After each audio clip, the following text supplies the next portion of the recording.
We're giving away a PlayStation 5 to a subscriber that turns on our notifications on this channel. Whether you're an old subscriber or a new subscriber, if you sub and hit that notification bell, you've entered for a chance to win a PlayStation 5. If you could also do me a favor and sack the like button for the YouTube algorithm, it does wonders for my channel. It pushes this content out to an additional NFL audience that could also sack the like button for the YouTube algorithm, which allows me to strictly focus on bringing you guys NFL news and nothing else. Now that we got all that out of the way, break!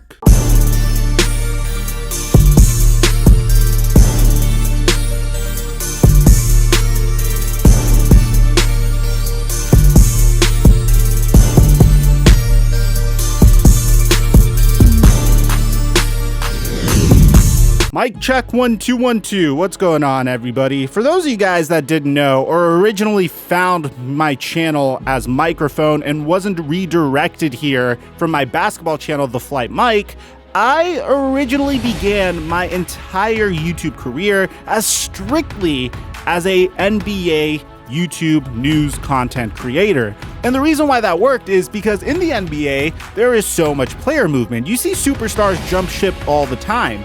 And that's mainly due in part to the fact that the NBA has one thing that makes its entire free agency better than the NFL does not have. And that's the fact that the NBA doesn't have a franchise tag.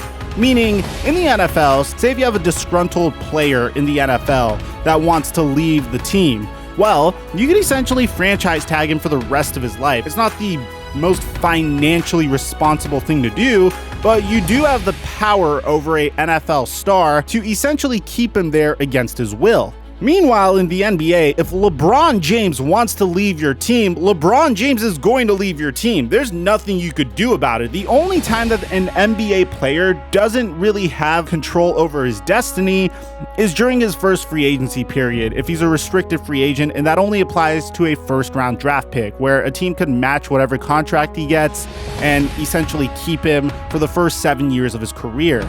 But that wasn't necessarily the case over the last 2 years in the NFL. Because I have never seen more player movement in NFL history than the last year, and we might see a continuation of it this year, because last year we saw players like Phillip Rivers leaving his lifelong team in the San Diego or LA Chargers to join the Indianapolis Colts. We saw Tom Brady leave the New England Patriots and essentially re-establish the Patriot way in Tampa Bay and won a Super Bowl. He brought Rob Gronkowski with him for crying out loud. But man, we're just getting started, because since Tom Brady moved from the New England Patriots to Tampa Bay, well, we saw the number 1 overall pick in the 2015 NFL Draft, Jameis Winston, move from Tampa Bay to the New Orleans Saints to hopefully re-establish his game. We saw the same thing with the number 2 overall pick in the 2015 NFL Draft, Marcus Mariota.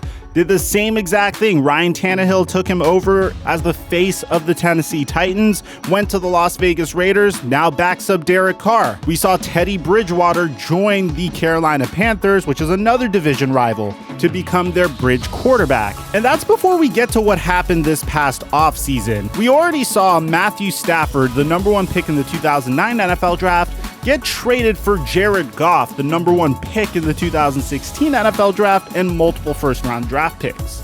Carson Wentz is literally going to be on the move within the next week, who was the number 2 pick in the 2016 NFL Draft. And that's before we even get to the Deshaun Watson saga, which in of itself is a tug of war between Deshaun Watson and the Houston Texans, and I'm pretty sure I'm forgetting a couple of players that could potentially be on the move. Needless to say, there's never been more potential player movement in NFL history. Well, that's the NFL. Here we're talking about the Seattle Seahawks, a team that I essentially thought was going to be well put together and there was not going to be any movement at all. But, well, we might be wrong. So this all starts with the Seattle Seahawks offense. For those of you guys that don't know, on January 15, 2018, the Seattle Seahawks announced that they hired Brian Schottenheimer, the son of Marty Schottenheimer, who was the head coach of the San Diego Chargers from 2002 to 2006. He piloted those very prolific offenses that had multiple Pro Bowlers that was centered around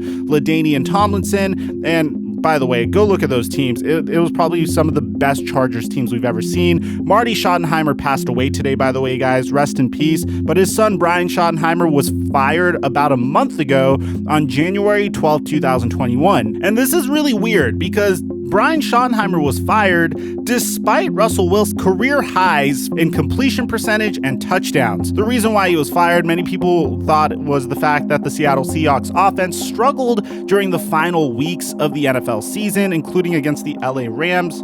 And essentially, Brian Schottenheimer was the scapegoat for all of this. And this is despite the Seattle Seahawks setting a franchise record for points scored in the season with 459. But at the same time, Pete Carroll came out and said that this was mainly due to philosophical differences between himself and Brian Schottenheimer. The Seahawks then hired Shane Waldron to replace Schottenheimer, but it remains unclear to what extent Pete Carroll will reserve the right to put his imprint on the offense, because if he fired Schottenheimer due to philosophical differences, then what are the odds that he's going to let Shane Waldron do what he does? Well, my personal theory is Pete Carroll's always been a defensive coach. If you're a defensive coach, you don't want an offense built upon your quarterback's ability to cook.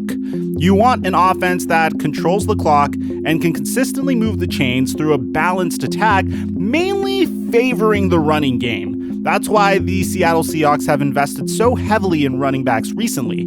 And that's where we have some problems, because apparently, according to Jason La Canfora of CBS Sports, he is hearing that Russell Wilson's camp has grown increasingly frustrated by the Seattle Seahawks' inability to protect the 8-time Pro Bowler. He has been sacked 394 times in 9 seasons, and this situation apparently warrants serious monitoring. Now, it's important to know that many teams over the weekend called the Seattle Seahawks to inquire about Russell Wilson's availability in a potential trade. The Seahawks didn't even answer the calls. They hung up immediately. And honestly, when I initially heard the report that teams were calling to trade for Russell Wilson, I pretty much reacted the same way. I didn't put any stock into it. I didn't think there was even a slight chance that any team would be able to successfully trade for Russell Wilson. But oh boy, did it get heated from there. Russell Wilson went on the Dan Patrick Show earlier today. And let me know if this has some shades of the Deshaun Watson situation, because on Tuesday he went on the Dan Patrick Show and said,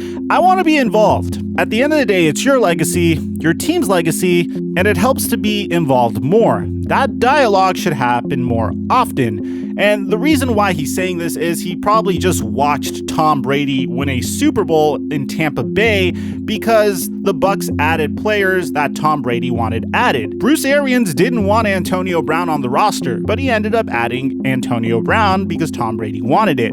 The Tampa Bay Buccaneers didn't even need Rob Gronkowski. They had a pretty good tight end core before Rob Gronkowski. The first round pick in O.J. Howard, Cameron Brate's always been fairly solid, but Tom Brady wanted him there.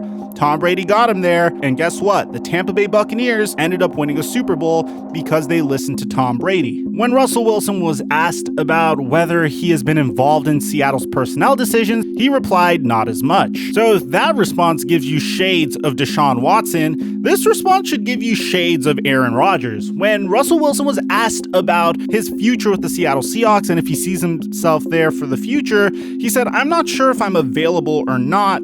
That's a Seahawks question. And this isn't being shown because it's Pro Football Focus, and of course, they want an element of clickbait and drama. But after this entire quote, he said, "Hopefully I'll play in Seattle forever." So you could breathe easy, Seattle Seahawks fans. So what's my take on this situation? Well, look, as a fan and as someone that has been watching rosters get constructed for a long time, there are multiple trends that I've noticed. One, Tom Brady has been able to successfully put himself in the best position to win a Super Bowl by consistently taking pay cuts and ensuring other members of his team take pay cuts so those teams could become more complete and more rounded out.